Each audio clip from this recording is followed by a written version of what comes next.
ស្មាត់រេហូចាត់ច័ន្ទយើងចាប់ដើមពេងចំណាញ់ទៅទៀតហើយបងប្អូន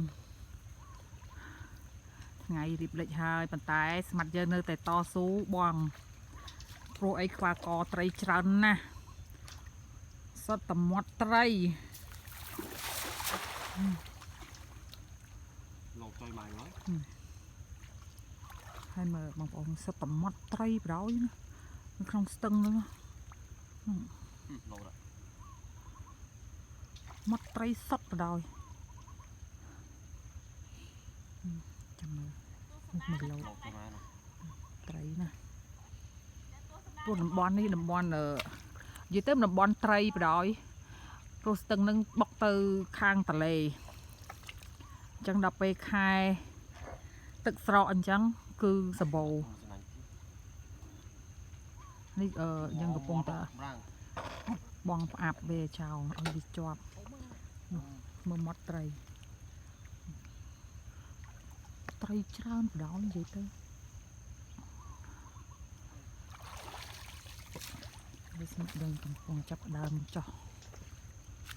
នេះស្មាញ់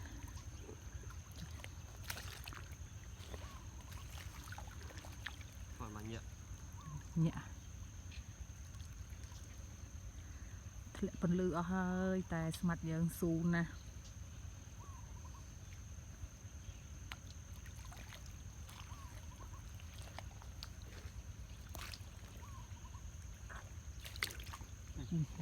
ត្រីលោតមកមាត់គុំម៉ែហើយត្រីយ៉ាងណា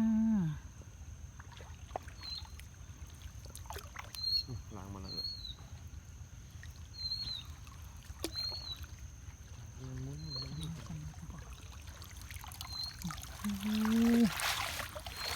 ដល់ត្រីបដ ாய் ចុកចុយម៉ាចុះនោះចុកសុកដល់ហើយអូដល់ហើយនោះម៉ែតោះមកប្រាក់ម៉ែបងនេះដល់ចុះសុតត្រីផ្អាប់តិចទៀតដល់ហើយណា